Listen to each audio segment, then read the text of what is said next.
Good morning, afternoon, or good evening, folks. I'm your host and guide, Chris Roberts. I'm going to take you on a tour of the underground to help you prepare for what's really out there. Whether you're on the front lines battling the latest threats or leading the overall defensive strategy within your organization, my focus is to help you uncover the best ways, means, and methods to effectively and efficiently use actual threat intelligence within your company, providing you with more insights and practical ways to identify threats and reduce risks before they become incidents. Ready to dive in? Good morning, good afternoon, and good evening from wherever you are. Welcome to another episode of the Dr. Dark Web. Danny and I are gonna have a little bit of fun this evening. We're going to do something a little different, and it's something we've been talking about for a while, and we've actually got a whole series of these, but it's 10 questions, the top 10 questions to ask, and then there's going to be a whole series of these. But the first one we decided to kick it off with, for all the obvious bloody reasons, is the top 10 questions to ask both yourself and also the threat intelligence vendors. So I figured this will be a fun one. What are your thoughts? I love it. I always love listicles, which are good. And I love to be presented with questions myself. So I'm hoping this is going to be valuable for the audience. But more importantly, why is it important to ask these questions? I think it's that know thyself part of it. Because if you're going to go out, if you're going shopping for something, I mean, I went through this earlier. So for the audience, Danny and I were talking behind the scenes just now about cars and about watches and everything else. And I was sitting down at home the other day and I'm like, I want to go shopping for cars and watches. And I'm like, well, why the hell do I want to do this? And so rather than just going dashing out of the bloody front door with a watch of cash in the hand and wondering why I'm doing it, same thing with computer security, same thing with technology, taking that moment and stepping back and going, why am I doing this? And I think that really comes into it heavily. So it's not just basically, what am I going to ask the vendor? Because we need to baseline. Every different vendor is going to come at you with a whole bunch of different, this is what I think, and this is what I say, and this is what I know, and this is what we do well, and ignoring everything they don't do well. And unfortunately, the terrible ones will be like, well, this is how the competition's terrible, and not necessarily focus on themselves. So for me, this is baselining. This is giving you a few questions to ask yourself to validate why the heck are you doing this, and then a whole bunch of baseline questions to ask the vendors and the suppliers to really understand the fundamentals of what are they actually bringing to the table and how are they going to affect change. I love that. I love it. Let's dive in right away. I mean, no need to noodle on anything else. I want to know. Let's go. Yeah. So for me, let's talk about ourselves. Let's go, why are we doing this? And for me, the top things are, there's two real big ones. And the whole part of the why comes down to a couple of different things. Are you doing it for efficiencies? In other words, we don't know what we don't know, and we want to understand it. And how do we do it in the most efficient way possible?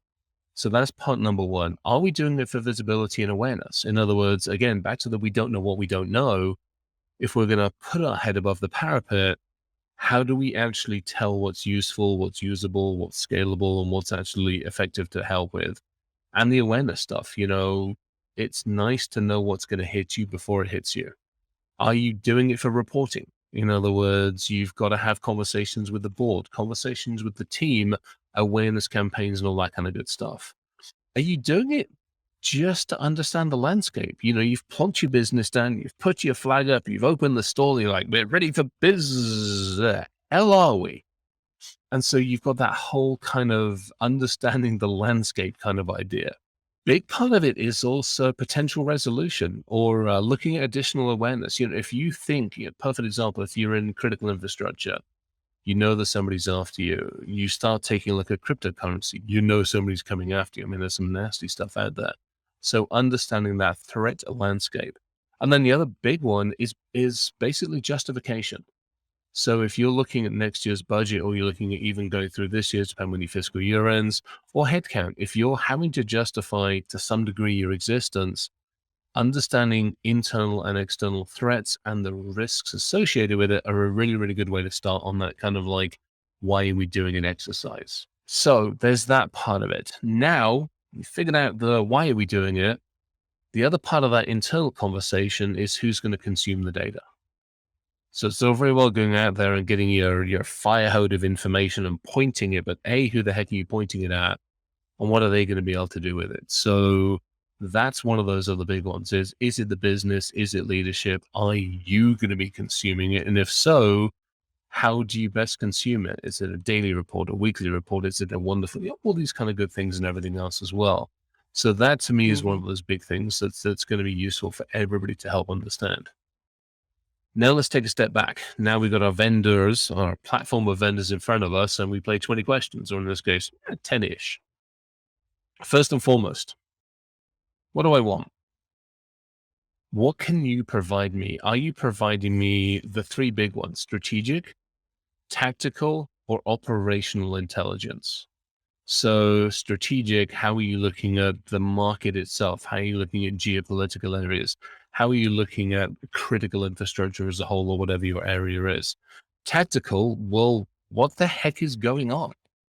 APT group, ABC, Cozy Bear over here, and a whole bunch of Muppets in a different direction. What the smurf are they doing is great to know, but then you've actually got to bring it in. Well, why do I care? And then operationalizing that data as well is that other part of it. In other words, you've told me that IP sucks. Well, why? For how long? How long has it been? What's happened with it? And what the heck am I going to do with it? So that's a big one. When you sit down with a vendor, start taking a look at what kind of data they're going to provide to you. Now, great, they've provided it, but how are they collecting? What are they actually collecting? Are they out there scraping the darker side of the internet? If all they're focused on is just, well, we collect Tor and Onion, well, congratulations. Well done, little buddies. You're missing about 7/10 of the damn data.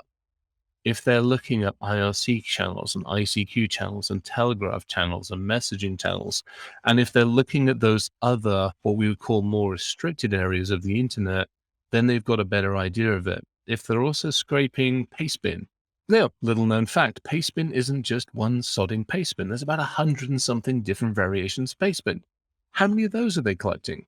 What are they looking at on the darker side, the deeper side of the internet?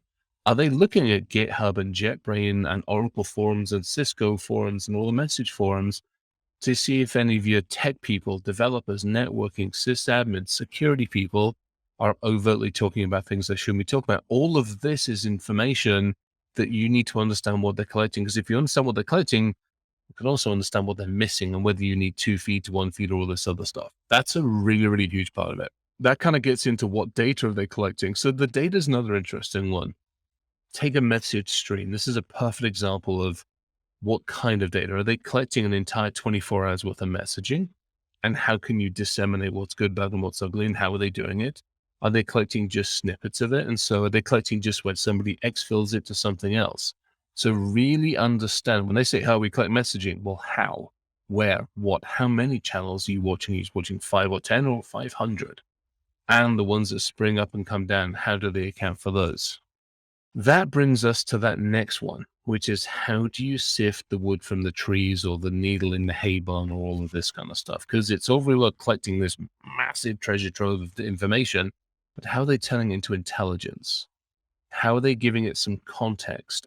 How are they actually looking at that raw data and turning it into actionable intelligence? Now, if they turn around and say, well, we have these algorithms, we'll get into that in a second. But one of the answers you're looking for is they need to understand you more effectively. In other words, what do you care about? So this kind of goes back to the beginning. Why am I going to look for this? Well, I need to understand myself pretty well. I need to understand the type of data I'm looking for. I need to understand my email schema, my IP schema, my critical people, my critical assets, and all these other things, my third-party suppliers, my vendors, my chain. You need to understand yourself because at some point, if that vendor's doing its job properly, you are going to work together to build basically an intelligence packet, which takes all of that massive amounts of data and narrows it down into something useful, actionable, actually intelligence. Let's talk about the support, the platform. The vendor, in theory, is going to hand you a platform and go, congratulations, it's not a single pane of glass, but it's kind of cool. And that platform, you're going to want to know, is it just their data that's in that platform? Or can you bring in other types of data? You might have internal data you want to feed into this thing. You might have other commercial feeds. You might even be looking at some of the open source stuff. There are a ton of really, really good open source data feeds. There's community feeds. If you work inside something that has like an FS ISAC, so an oversight organization that goes, hey, we're going to help you. Well, great. They have data feeds. The feds and everybody else has some really, really good information. Can you bring it into that platform, or are you now going to be juggling multiple platforms? That's critical as well, because the last thing you need to be doing is going, well, I've got this here and it's in this context. I got to compare it to this. I got to look at this. I got to cross my fingers and hope I'm not missing too much. Can I customize the data? How can I look at the data you're sending to me? How can I work to filter that data? How can I maybe expand the filters, contract the filters? How can I put additional context around search terms? How can I maybe put queries in? How much fuzzing? So, fuzzing is a simple way of looking at it. We know what green is, but I can look at in the color scheme, there's 1,000 versions of green. Well, it's the same as a word. There's 1,000 different ways of saying the same word or similar words or similar context of words. So how do I actually make that more effective, and what can I do to tune these things? And how much can I tune it as well? Let's talk about ranking and scoring. It's all very well having an entire dashboard filled with stuff, but if it's filled with stuff and I don't know what to look at first, I'm in trouble. So now you've got to look at ranking and scorings. And that's, again, you're going to have to come to the table and go, what's important to me? And if you come to that table, hopefully that vendor's going to come to the table and go, this is how we rank. This is how we score. This is how our methodology applies. That is it method or is it madness? What are they actually using to put any kind of ranking into place to help you understand what's critical? Is it the fact that a piece of data is found on a GitHub forum? Is that more important than finding it on a zero-day forum? Where's their context of your data found in that stuff? So that's really, really important as well. Now, obviously, the question is, at some point in time, you're going to have to hand them some money. And the question becomes one of how much. How well do they slice or dice that pie? How granular? If they say, hey, here's a fire hose, have at it and enjoy yourself.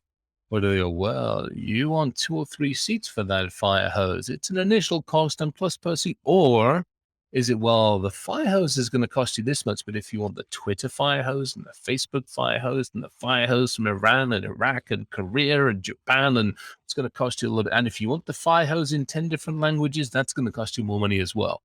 And if you want that fire hose to be curated by our amazing little team of maitre d' curators, that's going to cost you more money. So ask all of those bloody questions, because you need to know what data is going to arrive on those silver platters and how much you're going to damn well pay for it. So critical stuff on this one. Next up, well, you have had to build an intel package. You've basically handed over pretty much so your kimono. You have told this intelligence company what's important to you, who's important to you, where your data is, where your IP address is, what servers, what systems, what controls, what people, what processes, what technology is important to you. And you were handing them literally the keys to the kingdom. What the hell are they going to do with that? How are they protecting it? How are they looking after it? How are they keeping it safe? How are they keeping it secure? The logins that you have, the logins that they have, the management, all of these things are critical, because that third-party vendor that you're going to hand over those keys to now becomes a huge potential risk. So either figure out how they look after it, or if they don't touch it, figure out how that key data of yours interacts with their data to make your stuff more of an intelligence feed rather than just a raw data feed of uselessness. Now, let's talk about methodology. It's all very well a vendor coming and going, well, we've got these amazing data feeds. Fantastic. Love the idea. What's your methodology for maintaining the integrity of that data? How is that data aged? How do you learn from that data? If I find a really good data feed, how are you promoting that so you continue to collect for it more effectively? Because think about it. There are billions of links that are getting crawled. There are petabytes of data that we're looking for. You want to know that those 10, 20, 30, 40 areas that they focus on, they maintain the integrity. So you want to know how they plan, how they collect, how they process that data, what analysis they do on it, what dissemination, and then critically, the feedback. If you turn around and say, hey, this data sucks. I know you had it as oh my gosh, the world is coming to end. But by the way, those passwords were from 3 years ago and the data is another 2 years old on that. So yeah, it's not like we need to downgrade that ranking. One, because we actually changed our passwords. And secondly, it's as old as the darn hills and those people have left and they're no longer in Active Directory. So you need to help them understand all of this stuff. And that critical feedback loop is as I said, it's critical. Now, a flag, a huge flag. And these are actually going to be two very, very separate top tens. When the vendor, and it's not if, it's when the vendor says, well, we have an amazing machine learning and artificial intelligence engine that handles all of that for us. Don't worry your little head. Just go off and write us the check. There's a good chap or chap ass. You're welcome to taser them. And after you've tasered them, you can have an amazingly fantastic and great conversation about the following things. Let's talk about data structure.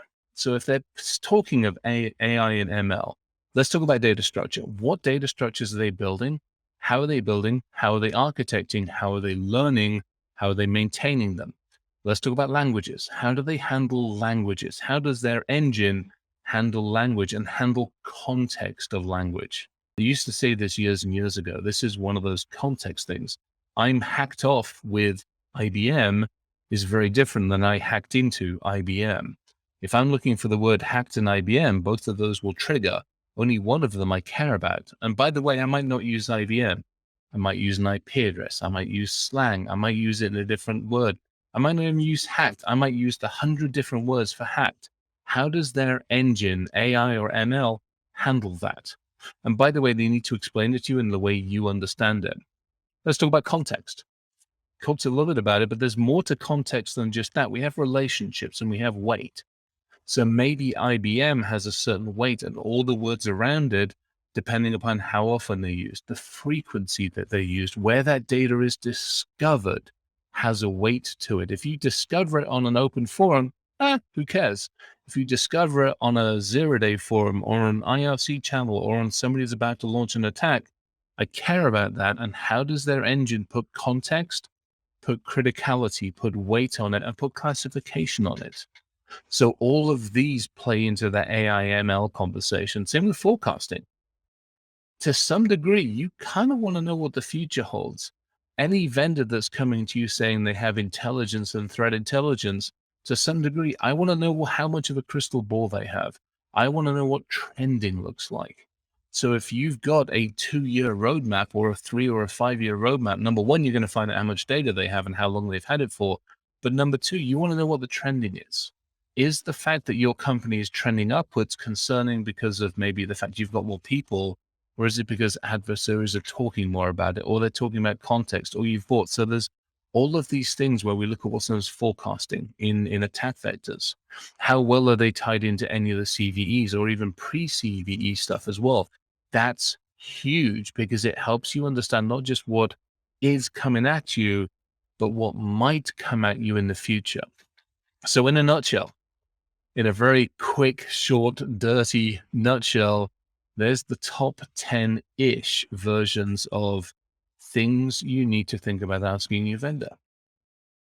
Amazing. I love it. This is awesome. For those listening on the call today, or for those listening on the episode today, who might be evaluating a few vendors right now, is it just kind of like copy, paste, print, put it in my back pocket? Like just go and ask those right away, or what do I Yeah. do now? Yeah, truthfully, it really, really is. I mean, we'll obviously make this list available, and not only is do it actually it would be fun. Two things: one, the list is going to be available, but secondly, feel free to send the vendor this audio recording, so at least it gives them some context of exactly when the taser prongs are going to hit them in their posterior. Uh Please feel oh. free. Or if worst case, just give me a shout. I got you covered on this one. But yeah, it really is a case of kind of print. And those first couple of questions, the why am I doing this? Who's consuming it? Why do I care about it? Why am I justifying it? Those are really very, very intel questions. And the rest of them, those are pretty cold, hard, blunt questions.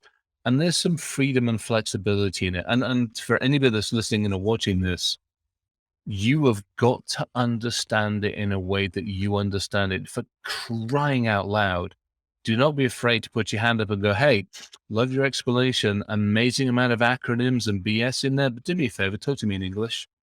Yeah. I think what would be interesting if is we kick off a part two on red flags to look at in the answers. I don't know Ooh, if that would be interesting. I like that. That's scary because that's scary. Oh, I like that. Oh, you've now you're Yeah, gonna I make me mean, work on this one, aren't you? I like this. yeah, I mean, to me, it's the questions are Mhm. important, but equally important is how are they answering and what should I be looking for in those Oh, answers for red flags or yes, get a green check. That could be helpful, at least for me when I'm no, I looking think that is for helpful. I think you're right, that is helpful. That's oh, guess who's gonna be wandering around all the vendors' websites in the next couple of days? uh it's funny. I remember speaking with Joseph Carson a couple weeks ago for on another session for a separate little side project I'm doing. And he was telling me, interestingly enough, that he has like vendor he walks the halls at trade shows and has like vendor bingo. And he literally has a spreadsheet and where he evaluates messages and answers and do I is this a red flag or is this, kosher? And I think that could be actually a really interesting and helpful resource for those who are evaluating, Oh my gosh, because it's hard. do a It's hard. bingo card for each one of these top 10s? That'd be a lot of work, but holy smoke, that'd be a lot of fun. I've done it for RSA and Black Hat and various other conferences for years, and, Yeah. yeah, I mean, I mean, on typically we'll use it on presentations. Somebody's giving a talk about something that's no different than this. Mm, Yeah, you've got here's my biggest thing. It's when somebody comes and says, "Yeah, our ML is it takes care of all of that." Well, explain to me what it does. Yep. Don't just say it takes Exactly. care of it. It takes training, it takes learning, it takes feeding, it takes caring. It takes a data scientist or 2 or 3 or a room full of, and I wanna know that. Yeah. Don't try to blind me, and I think, yeah, Joseph's fantastic because yeah, he's right on that one. I mean, in some ways, we all take those shortcuts. We all take them when we're talking about certain things, but I think it's when it gets to that depth of knowledge. But it takes courage for anybody sitting on the other side of the table to stand up and say, "Hey, I love the acronyms you're using, but do me a favor, explain to me what they mean." Yeah, exactly. Anyway, for those listening, this is how we brainstorm all these fun Oh my little gosh, I think that'd be nuggets. absolutely fantastic. I mean, that was seriously because I mean, you could almost have. I think what would be hilarious is, is here's for everybody, something for everybody to do. We need to put so on one side of a card, we need like 2-page PDF that people can print off and get it laminated. Because on one side you got the Mm, questions, on the other side's the bingo card. I'm happy to do that, by the way. If that resonates with everybody, you shoot us a message and we'll Oh do it. yeah. I mean, these questions will be available to everybody. But if there is a specific way you like to have your little listicles or checklists or questions where you could easily place it in that back pocket or in your gun holster or taser holster for you, Chris, I mean, happily we'll do that for you. Obviously, we want to make this easy for you to make some difficult and complex decisions. So do let us know, right? Oh yeah, I think because I mean the thing is, to your point, this isn't the. I mean, we've got 8 or 10 of these lined up that we've thought about doing because I mean, there's everything. When we talk about, I mean, the Doctor Dark Web thing isn't just hey, here is the darker side of the internet. It's all the complexities around it. It's all the things that it's cause and effect. So I mean, Hmm. we're going to talk about MSPs and MSSPs. We're going to talk about endpoint. We're going to talk about firewalls and machine language and AI and cloud and SOAR and coding because they all have effect or are affected by stuff that's happening on the darker side of the internet. So it Hmm. behooves us to sit down and have the conversation to go, look, as you're having conversations with these folks, here are some ways to evaluate them effectively to mitigate some of the controls of the intelligence that's getting leveled against you, to be perfectly honest. Yep. There you go. Short and sweet to the point. Before we sign off, do you want to impart anything to the audience today? Any last words before we This kick goes off the back to weekend? like the core thing. Ask more questions and do not, please, for the love of all things holy, please do not be afraid to go, hey, I'm not sure what you're talking about. Please explain it to me in a way that I'm comfortable understanding. I know it's tough because we're all sitting there going, I don't want to look like the womble in the room. You're not going to. Because I tell you right now, the questions you're thinking about, at least half the rest of the room is also afraid to ask. And the first person that speaks up and goes, hey, got a question for you. That acronym you use about that, well, what the heck is it? When you talk about contextual learning, do me a favor. Can you explain that to me, please? How you do it, not what it means, but how you do it. We've got to have more people asking questions. I mean, I implore, please. That's my last plead of the night. Awesome. Great. Thank you. See everybody on the dark side. Thanks for tuning in to this episode of Dr. Dark Web. This show is brought to you by Cyber6Girl, the threat intelligence company. If you would like to learn more, please feel free to follow or subscribe to Dr. Dark Web on your favorite podcast streamer. Or, as an alternative, you can always find us online at cyber6girl.com/podcast. You'll find all the latest episodes, goodies, nuggets of information, background, and probably some stickers or two. See you in the dark.